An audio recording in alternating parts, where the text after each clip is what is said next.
Magandang araw mga kaibigan. Isang kwentong muli ang aking ibabahagi sa inyo na tiyak nakapupulutan niyo ng aral. Pero kung bago ka pa lamang sa aking channel, ay pakilike po ng ating video. Paklik ng subscribe button, gayon din ng bell icon para lagi po kayong updated sa mga paparating pa na upload. Uwian na. At gaya ng sinabi sa kanya ni Leon kanina, susunduin na naman siya nito. Tinawagan pa siya nito kanina para ipaalam na susunduin siya. Parang tuloy piling ni Amara, nagkaroon pa siya bigla ng bantay at para talagang sinakto kung kailan tapos na ang teacher internship niya at mas marami na siya ngayong oras. Tanging dito na lang kasi sa school at sa bahay ang magiging routine niya. Pero hindi rin naman magtatagal dahil gagraduate na din siya. So ang mangyayari, tanging sa bahay na siya maglalagi dahil balak niya munang mag-review para sa LET. Iniisip niya paano ang mangyayari after graduation. Laging wala ang kanyang mama sa bahay. May trabaho nga ito. Hindi niya mapigilang isipin na baka laging siyang puntahan doon ni Leon. At ang isa pa, ay hindi niya papigilan na hindi isipin ang tungkol sa 4 bases of relationship. Sinuway niya ang kanyang sarili at bakit ba paulit-ulit na pumapasok yon sa kanyang isipan. Kung agad-agad na nagawa ni Leon ang first base, sigurado siya na hindi magtatagal susunod na nito ang iba pang bases. May sakidlat pa naman ang lalaki sa bilis, dumiskarte, at siya naman ay tanga ay bumibigay agad. Mukhang tama nga ang kanyang best friend na si Clarissa. Siguro, talagang marupok nga siya. Naglalakad na sila ni Clarissa palabas ng gate at nagpupumilit ito kay Amara na ihatid na siya kung saan nakaparada ang kotse ni Leon pero ayaw niyang pumayag. Ay grabe, ang damot mo naman. Parang gusto ko lang namang makilala yung jowa mo. Possessive yarn? Ang pangaasar naman sa kanya ng kaibigan. Oh, sige na, oo na. Pero yung bunganga mo ha, paki-fines. Nakakahiya. Ang paalala niya dito, nakakahiya kasi minsan na mga lumalabas sa mga bibig nito. Ay, grabe talaga siya oh. Anong akala mo sa akin? Balahura? Siyempre, kapag ganun kapogi ang kaharap ko, pa-shy type tayo. Dali na, bilisan mo nang maglakad. Excited na akong makita yung jowa mong super pogi ng malapitan. Hindi pa nakontento ito sa sinabi na bilisan niya at talagang hinawakan pa ang isa niyang braso para hilahin siya para mabilis lalo ang kanilang paglalakad nang may maisip siya. Tama, isasama niya si Clarissa. Magpresenta siya kay Leon na isasama nila ito at isabay na din para din sa bahay mismo nito.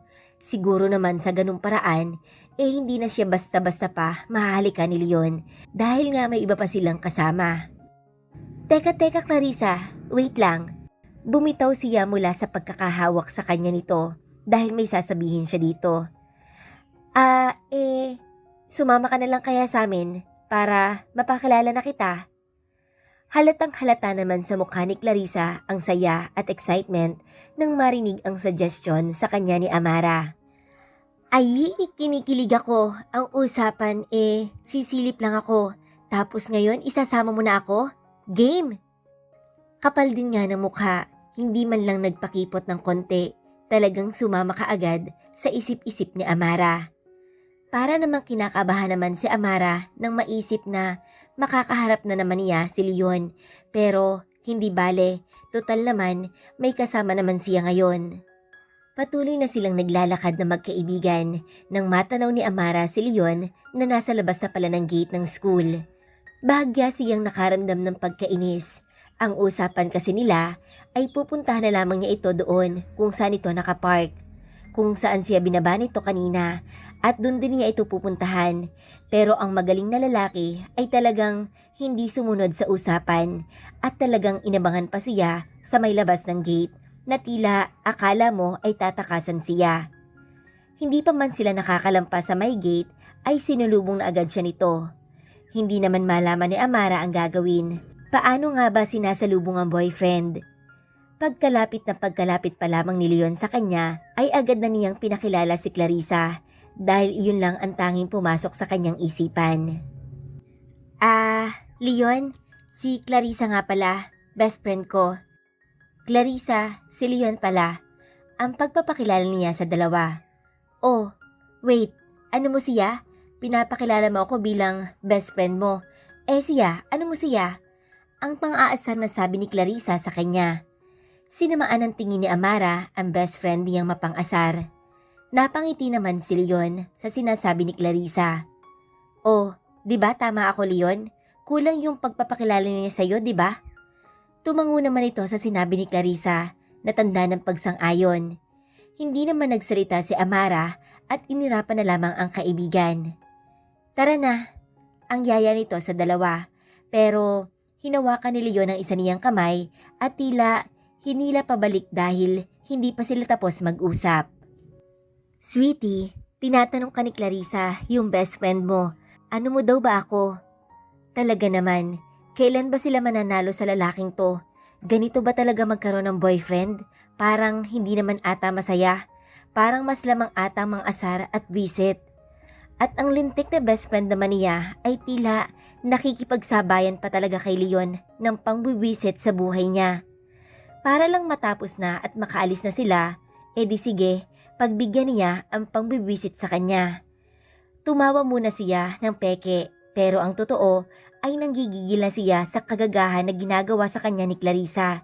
Kung pwede nga lang niyang hilahin ang buhok nito ay ginawa na niya. Sige, uulitin ko. Leon, si Clarissa pala, best friend ko, at itinuro pa niya si Clarissa. Clarissa, you're my best friend, right?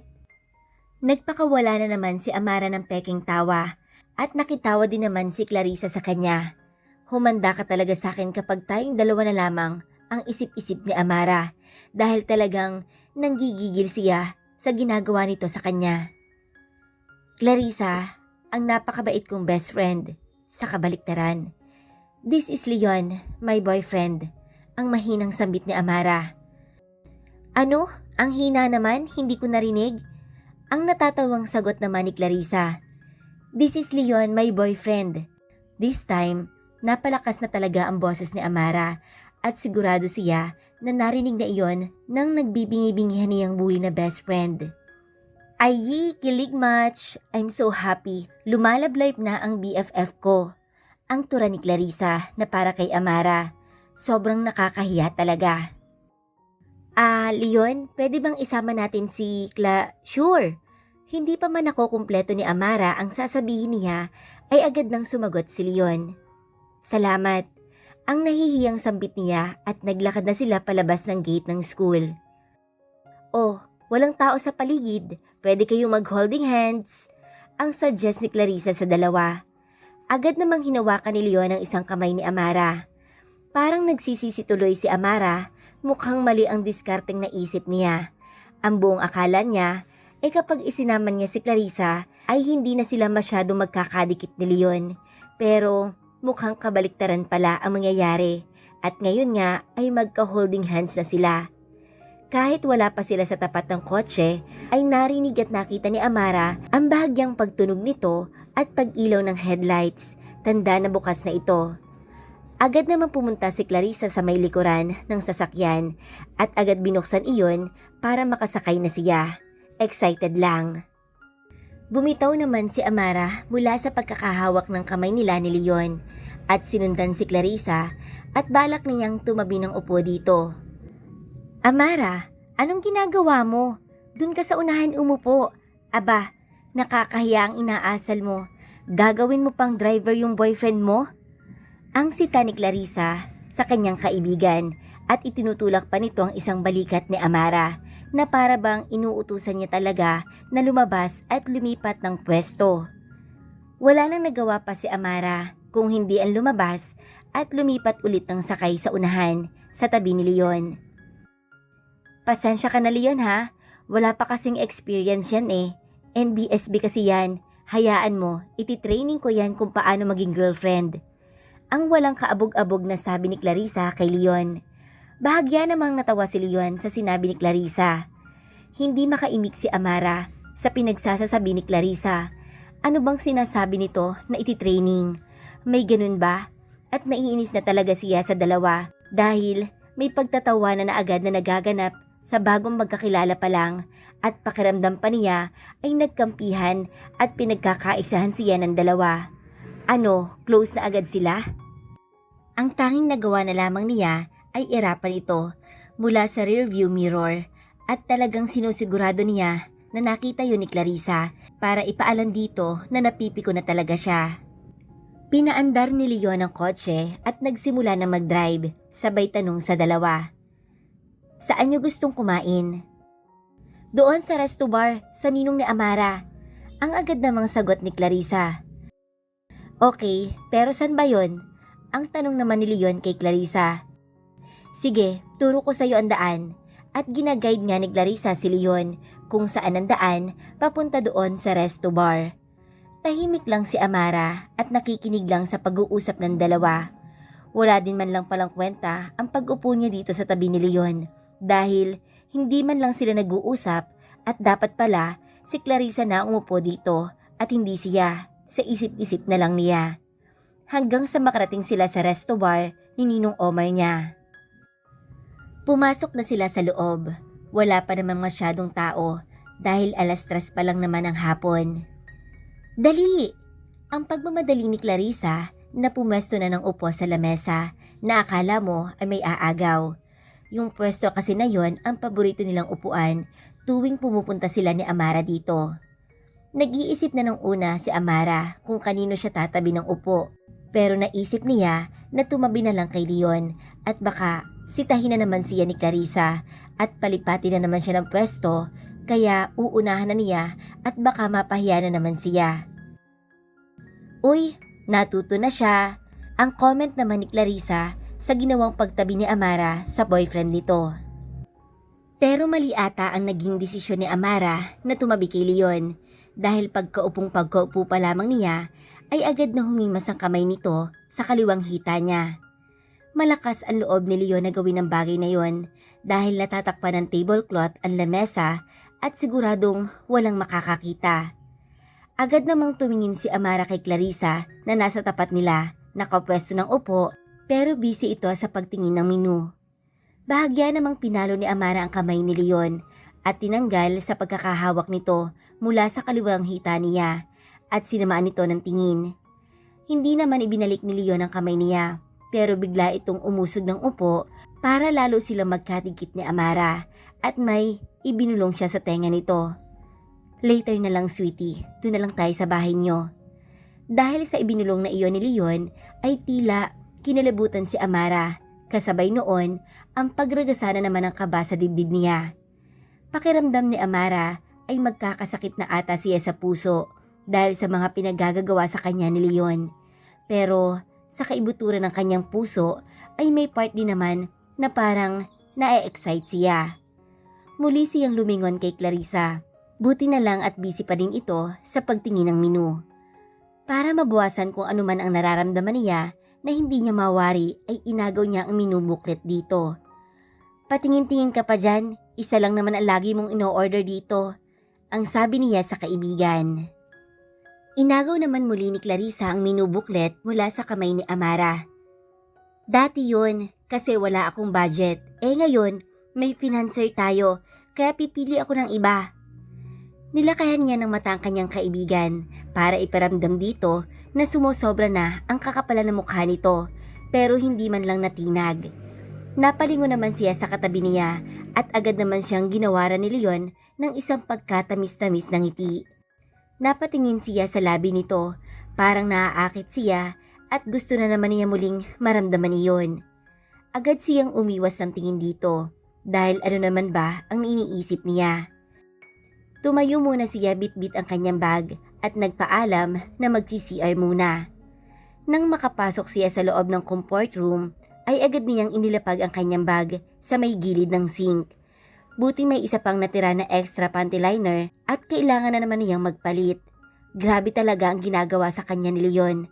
Mukhang mapapadalas ang pagpapalit niya nito. Lumabas na sa comfort room si Amara at bumalik na ng upo sa tabi ni Leon. Ang lalaki naman ay tila hindi napapagod sa pagngiti sa kanya dahil kitang-kita naman niya ang mapuputing ngipin nito. In-order ka na namin. Alam ko naman kung ano yung paborito mo eh. Ang agad na sabi sa kanya ni Clarissa pagkaupo pa lang niya. Tahimik lang silang naghihintay sa pagdating ng pagkain nang maisipan ni Clarissa na magtanong kay Leon. So, Leon, totoo ba yung chismis na ikaw na daw yung papalit sa tatay mo sa pwesto? Clarissa, ang suway naman ni Amara sa kaibigan dahil sa tingin niya ay masyado ng personal ang tanong nito. Bakit? Nagtatanong lang naman ako ah. Ang agad na depensa naman ni Clarissa. Honestly, hindi pa naman namin napapag-usapan ni Daddy. Kababalik ko lang kasi dito at ine-enjoy ko muna ang pagstay ko dito. Ang sagot ni Leon, sabay lingon sa katabi niyang si Amara. Ay, ang sweet naman, pero hindi malabong mangyari yon. Wait a minute, kung ikaw ang future alkalde, ibig sabihin, OMG! Amara, ikaw ang magiging future alkadesa ng bayan natin. Ang tila excited na sabi ni Clarissa na may kasama pang pagturo sa magkasintahan. Agad na tinawag ni Clarissa ang isang server. Napakunot naman ng noo si Amara. Ano kaya ang binabalak ng kaibigan niya? Ate, pwede po ba papicture kami? Sabay abot ni Clarissa ng cellphone niya. Okay po. Ang sagot naman ng tinawag na server at kinuha na ang cellphone. Wala namang nagawa si Amara kung hindi ang magpa-picture dahil pumesto na ang server at itinutok na sa kanila ang cellphone para picturean sila. Pero bago pindutin ni ating kumukuha ng picture, ay nag-angat ito ng tingin kay Amara at sinabing, Miss, mag-smile ka naman. Sa isip-isip ni Amara, ay ano ba naman yan, pati ba naman ang serbidora sa resto bar ni Ninong Omar ay inuutusan din siya. Wala na ba talaga siyang karapatang mag-decide para sa kanyang sarili? Pero dahil hindi naman siya pinalaking bastos ng kanyang mga magulang, kaya sinunod na lamang niya ang request nito. Ngumiti na lang din siya. Ayan, okay. Ang sabi pa ng serbidora bago pumesto ulit para kunan sila ng picture. Pero bago pa man sila makunan ng picture, ay agad na umakbay si Leon kay Amara. Ang bilis talaga. Nag-thumbs up pa ang serbidora bago iabot pabalik ang cellphone kay Clarissa. Tanda siguro na maganda ang pagkakapicture nila. Agad namang tinanggal ni Amara ang braso ni Leon mula sa pagkakaapbay nito sa kanya. Hindi naman nagprotesta pa si Leon. Bakit tayo nagpa-picture? Saka huwag mong ipopost yan ha? Ang agad na sabi niya at paalala sa kaibigan dahil nga sinisikreto pa lamang nila ang pagkakaroon niya ng boyfriend. Oo, hindi ko talaga to ipopost, isisave ko lang to. Ipopost ko to kapag nangyari na yung hula ko sa inyong dalawa. Ang sagot ni Clarissa habang busy sa pagtingin sa kanyang cellphone. Anong hula? Ang curious na tanong ni Amara sa kaibigan. Na balang araw, si Leon ang magiging mayor at ikaw naman, Amara, ang magiging mayora ng bayan na to. Ang seryosong sabi ni Clarissa sa dalawa na akala mo talaga ay siguradong sigurado ito na magkakatotoo ang hula niya. Bigla namang tumunog ang bell sa may pintuan, tanda na may papasok na customer, kaya napatingin sila sa banda roon. Back to present. Biglang tumunog ang bell sa may pintuan, tanda na may papasok na customer, kaya napatingin ako sa banda roon. Holy shit, he's here. Hindi ko tuloy maiwasan na maalala ang nakaraan dahil isa ang lugar na ito sa pinupuntahan namin para kumain or should I say kung saan kami nagde-date dati. Yes, naging ex-boyfriend ko lang naman ang demonyong lalaking yan. So nagkatotoo pala ang hula ni Clarissa dati.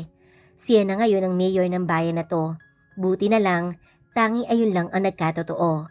Pero hindi naman talaga nakatakataka dahil mayor din siya ng bayan na to. Dahil yung tatay niya ay mayor din naman dati.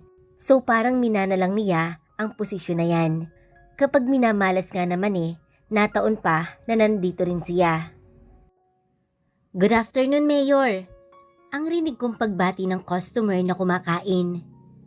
Good afternoon din po. Kumusta po kayo? Kung may problema po kayo, huwag kayong mahihiyang magsabi or mag-atubiling lumapit sa aking tanggapan. Bahagya naman akong natawa. Talaga ba? Totoo ba yung pinagsasasabi niya? Kilalang kilala ko siya. Ubod lang naman ang sinungaling, ang demonyo na lalaki na yan.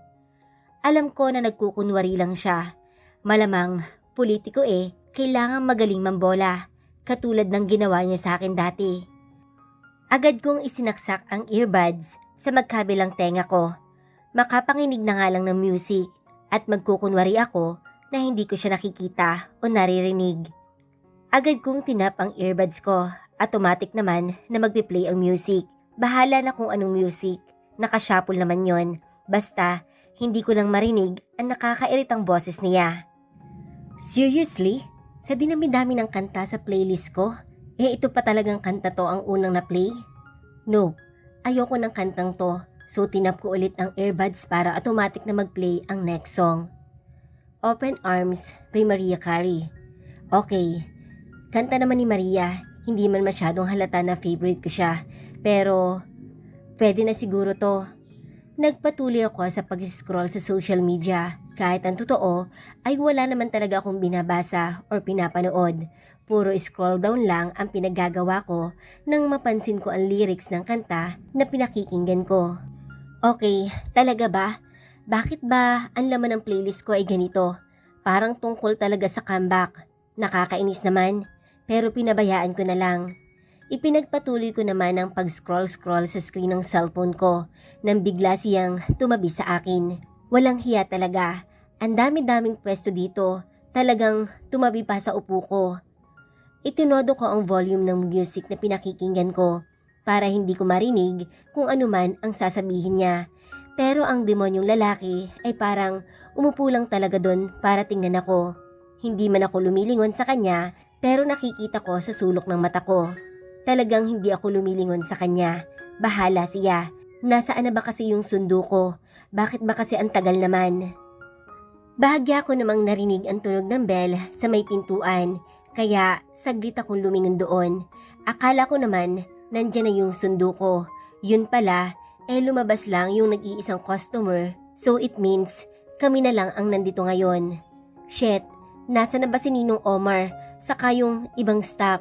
Bakit nasa loob lahat hindi nalabas dito? Makalabas na nga doon. Doon na lang ako sa kotse kung maghahantay. Tatawagan ko na lang si Mama. Tumayo na ako pero biglang humarang sa harapan ko ang dalawang lalaki na parehong nakasuot ng blue polo shirt. Mukhang alam ko na kung bakit ganun ang suot nila. Malamang bodyguard ito ng demonyong ex ko. Tinanggal ko sa tenga ko ang magkabilang earbuds at kailangan kong sabihin sa dalawang ulpong na to na huwag harangan ang dadaanan ko. Pwede ba? Huwag kayong humarang sa dadaanan ko? Ang mataray kong sabi sa dalawang lalaki, pero hindi man lang sila gumalaw sa kinatatayuan nila. Kaya ang ginawa ko ay humakbang ako sa may gilid. Ako na lang ang mag-a-adjust. Nakakahiya naman, di ba? Pero ang dalawang ulupong na to ay humakbang din para harangan muli ang dadaanan ko para hindi talaga ako makaraan. Seriously? Ang bulyaw ko sa dalawang lalaki, pero hindi pa rin sila nagsasalita at seryoso lang ang tingin sa akin nang biglang nagsalita ang lalaking nasa likuran ko. Kilalang kilala ko ang boses niyang iyon. Seriously, hindi ka pwedeng umalis at sasama ka sa akin. What? Ano na naman ang pinagsasasabi ng demonyo na to? Hindi na ako ang dating Amara na madali niyang napapasunod kung ano man ang naisin niya. Humarap ako sa kanya at nagtama ang mga mata namin. Like holy shit, panay ang iwas ko ng tingin sa kanya kanina kaya hindi ko masyadong makita ang kabuuan niya. But now like he looks so damn fine, but whatever. Sige, sabihin na natin na mas lalo siyang gumawa po ngayon. Pero kung ugali naman ng pagbabasihan, ay mabuti pang habang buhay na lang akong maging single. Anong pinagsasasabi mo? Ang mataray kong turan sa kanya. Dahil ako lang naman ang sundo mo. He smirked and then talk again. Pinasusundo ka sa akin ni Mama, ng mama natin. Leon POV. Nasa tanggapan ako ng aking opisina nang magring ang aking cellphone. Mama Rose is calling. Hello, Mama Rose. Bumalik na siya. Alam ko kung sino ang tinutukoy niya, ang nag-iisa lang naman niyang anak na babae. So she's here. Amara, my ex-girlfriend, is here. Nasaan po siya, Ma? Pinapunta ko muna doon sa resto bar ng ninong Omar niya. Makikisuyo sana ako sa'yo, anak, na baka pwedeng pakisundo muna siya sa mga tauhan mo. Medyo naguguluhan pa siya eh. Alam mo na ibinenta ko na yung bahay namin. Pero hindi pa niya alaman tungkol sa amin ng daddy mo. Sige ma, ako na ang bahala. Maraming salamat anak ha. At ibinaba na nito ang tawag. Lumabas ako ng aking opisina para magbilin kay Emmanuel na hindi na ako babalik at may importante akong aasikasuhin.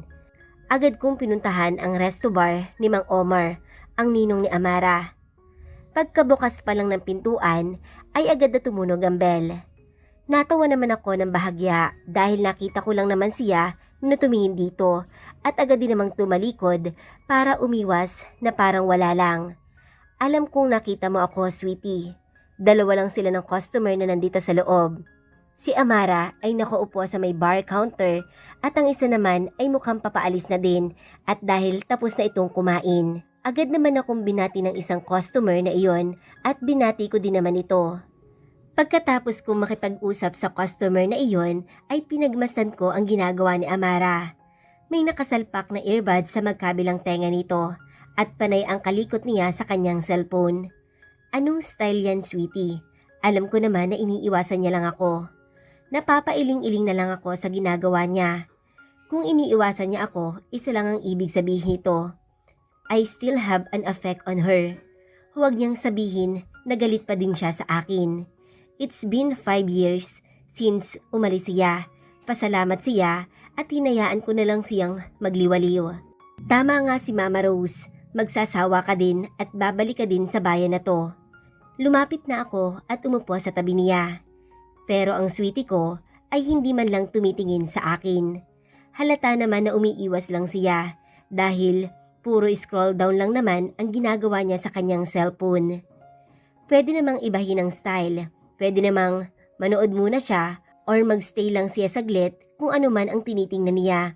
Pero talagang puro scroll down lang ang nakikita kong ginagawa niya. Masyado namang halata ang pag-iwas niya. Maya-maya pa ay tumayo ito at mukhang lalabas ata. Agad ko namang sinanyasan ang dalawa kong tauhan. Alam na nila ang gagawin. Nagsimula ng harangan ng dalawa kong tauhan ang dadaanan niya.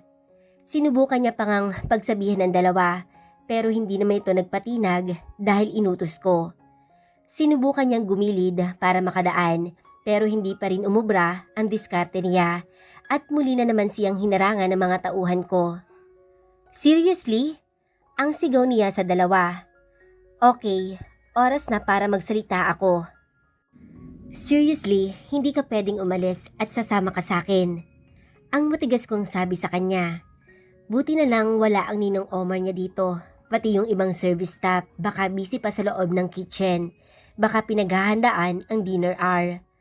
Kaya pwedeng-pwede ko siyang takutin ngayon. Hindi naman agad ito umimik. Ano kayang nasa isip niya? Namimiss niya kaya ako?